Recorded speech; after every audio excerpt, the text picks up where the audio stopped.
First, UNT closes an anti-immigration enforcement art exhibit.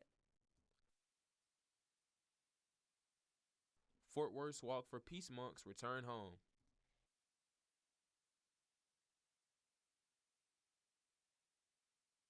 And another prominent Texas politician is visiting campus.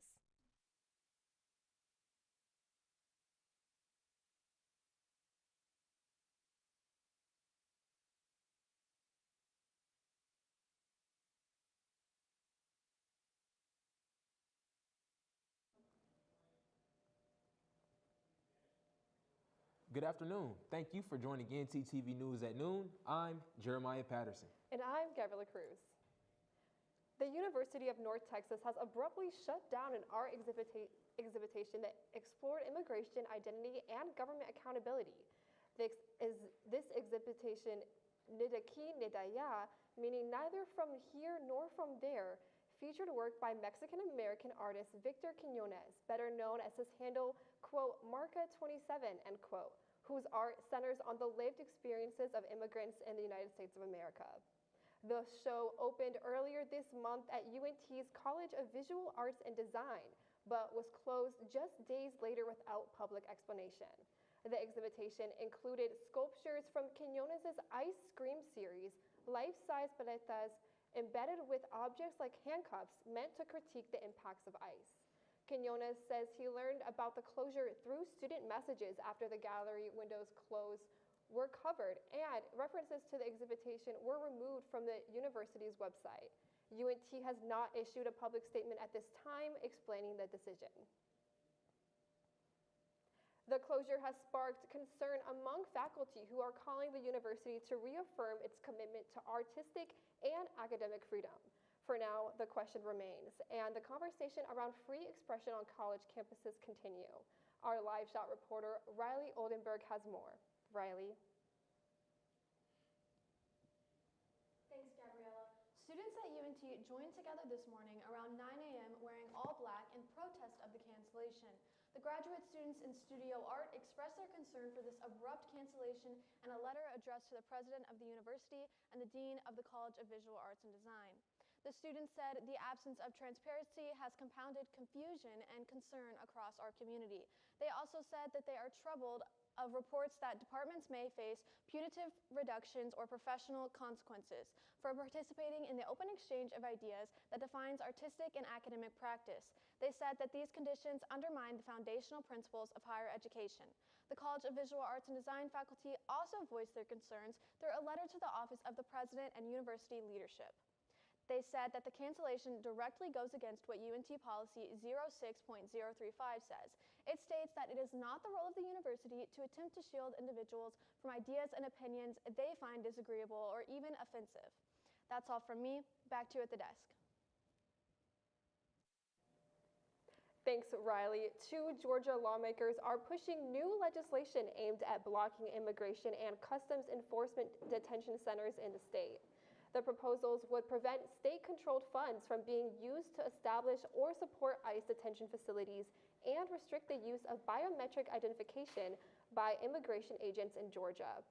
State Senator Jaha Howard introduced one of the bills, while South Fulton Council member Helen Zaniba Willis says that she plans to introduce the city-level legislation as well.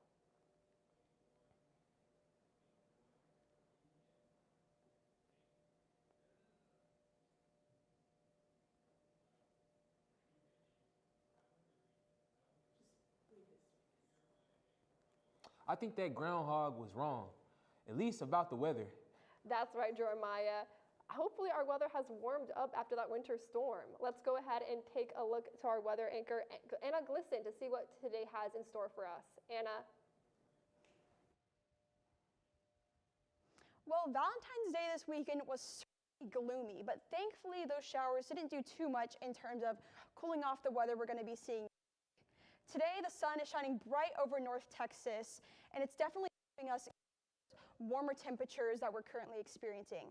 if we go ahead and take a look at the monitor, of course we're seeing that sunny weather and a nice 65 degrees, middle of the road temperature. We have a nice 10 mile per hour breeze to go along with that as well. Going into tonight, we're going to continue to see those clear skies. So if you have a telescope and you want to go take a look at the moon or go stargazing, tonight is the perfect night for that. It's one of my favorite hobbies, actually, so I definitely recommend. We're going to be seeing a slight increase in those temperatures, 68 degrees. Not going to be feeling much of a difference with the wind speed, as it's going to be only 1 mile per hour lower. Looking at tomorrow, we're going to be feeling about the same at about 65 degrees once again. However, there will be a large jump in the wind speed there. It won't be super windy, but there will definitely be a significant breeze. That's all I have for you today for weather. Join me in just a few moments for Full Look. I'm your weather anchor, Anna Glisson. Let's see what the desk has to say. Thanks, Anna. Denton police are investigating a violent road rage incident that left one man injured Friday morning. Officers arrived to the intersection of Bonnie Bray and University Drive after reports of several men fighting in the street. It started when the victim was driving westbound on University Drive and tried to merge into the middle lane.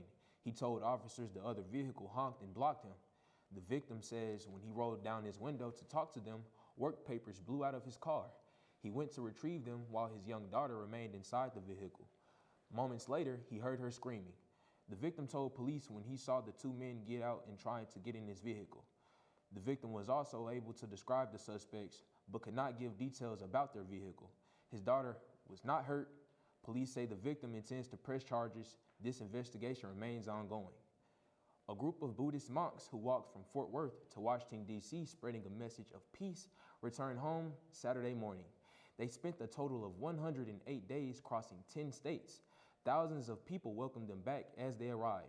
The Walk for Peace was led by Bhikkhu Panaraka, who said completing the 15-week journey was emotional, but it wasn't easy. The monks walked up to 30 miles a day through the winter weather, and one monk even rejoined the group after losing a leg in an early accident. Panaraka says the work is not finished. He believes anyone can take part in creating peace. After the break, Beto O'Rourke is coming to campus. And early voting begins tomorrow. Stay with us. Also rough.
A former Ukrainian energy minister has been detained while trying to leave the country, and investigators say it's tied to a major corruption case.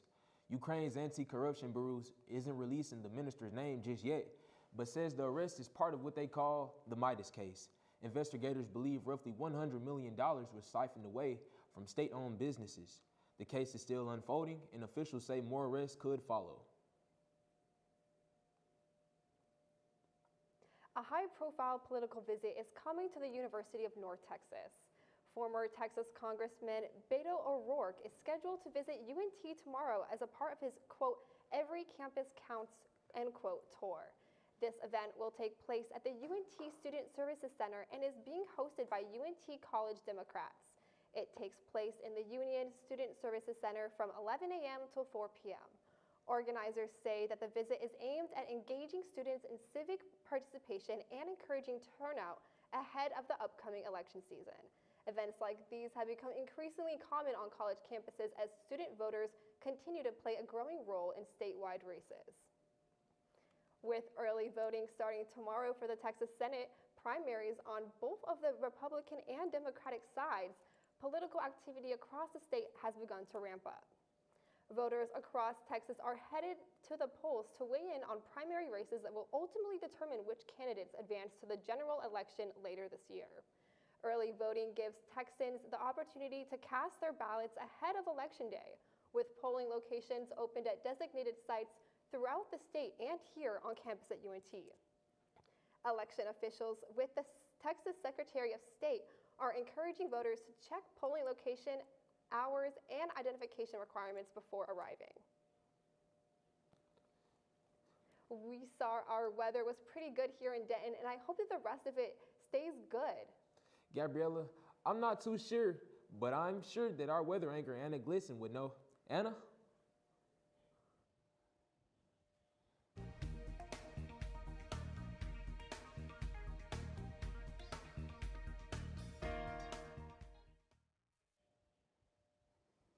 Well, Desk, we're definitely seeing some nice weather here in Denton. I agree. But yeah, let's go ahead and look at what the rest of North Texas is experiencing today. So if we go ahead and look at the map, we are seeing those same kind of middle of the ground temperatures, those mid 60s. An interesting trend I noticed was over here on the west, we're seeing some warmer temperatures. Over in Graham, 71 degrees, Stephenville, 68. Once again, those middle of the ground temperatures here. And then if we look over in Paris and Sulphur Spring, we are seeing some colder weather. So it's an interesting gradient from west to east. Looking at the rest of the state, we are seeing, however, that same kind of pattern, those warm mid 60s, high 60s in this case. If we look at some other large cities in Shreveport, however, we are stuck in that 58-degree weather zone. So yeah, let's go ahead and take a look at the rest of our week. Starting Tuesday, it's going to be up in the 70s for our highs, 74 degrees with a low of 62. Wednesday, we're going to be going into a high towards Thursday, so it's going to be 78 going into 81, and that's going to be our peak for the week. Friday, we are going to be cooling down in preparation for possible storms and showers on Saturday. So if you rescheduled your Valentine's Day date for this coming weekend, unfortunately, you will have to look out for some more rain. Those temperatures are going to continue to drop into the next week, so be sure to grab a coat, jacket, umbrella, whatever you need to stay prepared for the coming weather. That's all I have for you for weather today. I'm your weather anchor, Anna Glisson. Let's head back to the desk. Thank you, Anna. From campus theater to Hollywood headlines, the entertainment world is booming. That's right. We've got magic on stage, tributes to a TV icon, and a romantic drama that's taking theaters by storm. Our segment anchor, Marguerite Calkins, has more.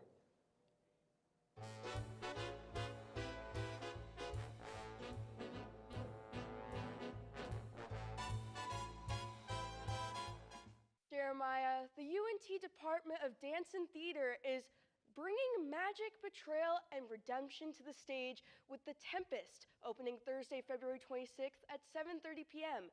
Directed by Sasha Maya, this adaptation highlights themes of forgiveness, power, and family, brought to life by UNT student performers. Tickets range from $8 to $15 and are open to students, faculty, staff, and the general public. For showtimes and tickets, visit danceandtheater.unt.edu. Actor James Vanderbeek, best known for his roles in Dawson's Creek and Varsity Blues, has passed away at 48 following a battle with cancer. Vanderbeek has publicly shared his diagnosis in 2023, using his platform to encourage early cancer screenings and raise awareness about the growing number of cases in adults under 50. Tributes from fans and fellow actors continue to pour in, remembering him not only for his television legacy, but for his openness, strength, and dedication.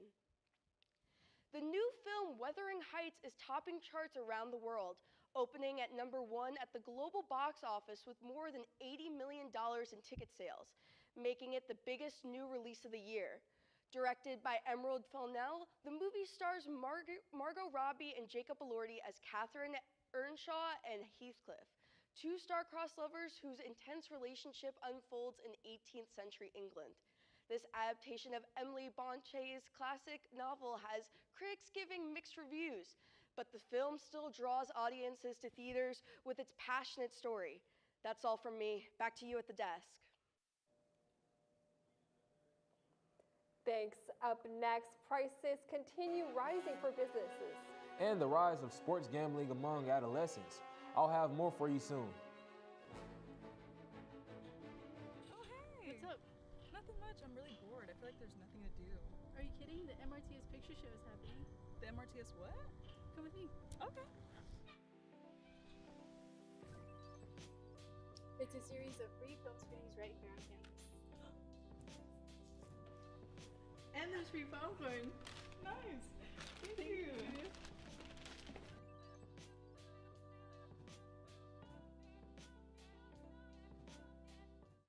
I use Flex to buy my favorite snacks.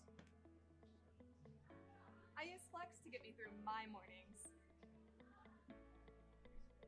I use Flex at my favorite campus restaurants. I love how Flex is a cashless payment method and can be used at all campus dining venues. So, how do you use Flex?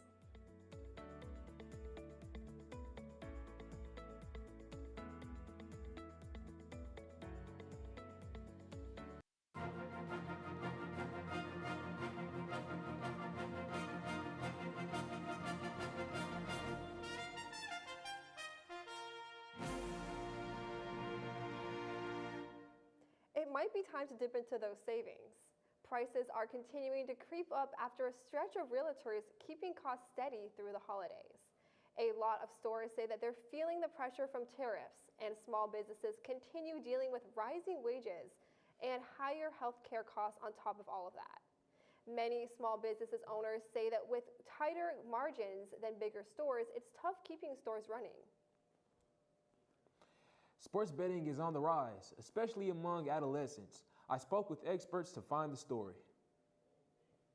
I'm making my bet on who's going to win, and you can bet with me. The Super Bowl might be over, but the betting ads didn't disappear. From celebrity commercials during the game to social media promos, sports betting has quietly become a way many consume sports. It's like nowadays, you hear people, they always talk about, you been the over or the under, the over or the under. No matter where you go, and it's always people who are like around my age. I feel like social media, Twitter, people are always talking about going crazy, how the players are going under their bets or over their bets. People may change who their favorite player is or may hate their favorite player due to them not hitting their over or something on a parlay. According to Common Sense Media, more than a third of teenage boys between 11 and 17 say they've gambled in the past year. Betting back in the day, you had to go in the, back room or find bookies or whatever the case. One of the things is true is that there are a lot of young men, 18 to 30 years old, that are very interested in betting, see opportunities to possibly, make a lot of cash or just addicted to watching the games in that type of way. It's become an addictive thing of sorts. Experts say teens can enjoy games safely by spotting gambling online, talking with parents, and practicing.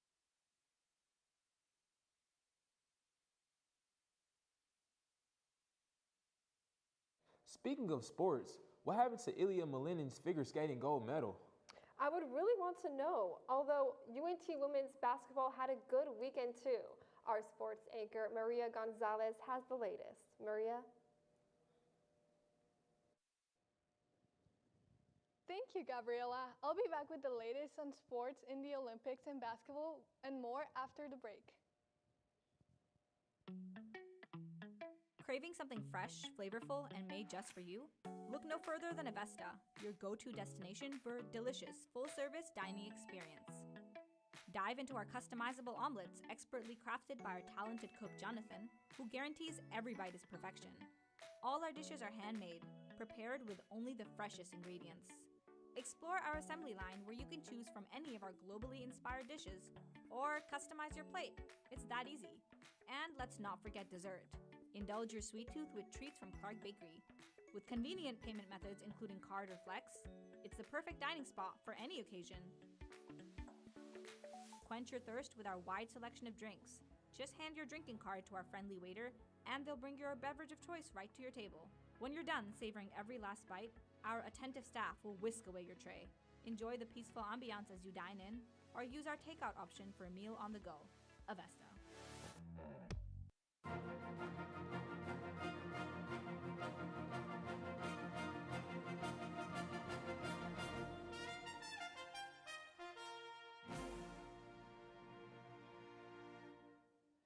U.S. Olympic figure skater Ilya Malinin, who was the favorite to win the gold medal in the men's singles figure skating event, ended up in 8th place at the finals. The 21-year-old struggling during his routine, failing to land two of his characteristic moves, the quadruple axel and the quad lutz. Malinin had not lost the competition in the past 2 years. After stepping off the ice, he said he could not process what happened. The gold medal was won by Mikhail Shaidorov from Kazakhstan. Last week, I was able to sit down with UNT Soccer Club ahead of the season. Here's the latest. Soccer might not be the most popular sport in the United States, but it brings people together at UNT. I found the club right when on flight week, out on tabling. I was just going around campus, just discovering what we have, and then I found a table with our president, Diego, and the coach at the time. And so they invited me, told me about the tryouts. I came, performed, they told me to stay, and then I've been here since. The UNT Men's Soccer Club is preparing for their upcoming game against the University of Oklahoma this Saturday, February 14th. We're ready for it. We just gotta be ready. We just gotta go hard. We just gotta go out there and win our game. That's all. We don't have to think about anybody else. We just go there as a team, win as a team, and come back home as a team. Coming out here, it's a fun, competitive environment. Lots of games and tournaments to look forward to. A great group of guys as well. The growth has been crazy. Diego, our president, has done a great job helping everything logistics-wise, making people come out here. You know, never had this many people come out before in a past season, so it's great to see. UNT Men's Soccer meets every Thursday at 7:30 p.m. in the intramural field at Eagle Point. No. This is Maria Gonzalez with NTTV News. UNT women's basketball won against Tulane last Saturday with a score of 56-47. The Mean Green demonstrated an exceptional defense throughout the game by holding Tulane to only 33% of the field. This is their third consecutive victory. UNT is now 5th in the American Conference with an 8-5 streak. Because the game was on Valentine's Day, pink jerseys were gifted to the first 150 fans who arrived at the venue. Their next game is tomorrow against UAB at 6:30 p.m. at the Super Pit. Go Mean Green! This is all I have for today. Back to you guys at the desk. Well, today is President's Day to most of us. But fun fact, the holiday is just officially Washington's birthday. That's right. While the government did consider changing it at one point to honor other presidents, it never actually happened. Thanks for watching NTTV News at noon. Join us again tonight at 6 p.m. and tomorrow at noon here on North Texas Television.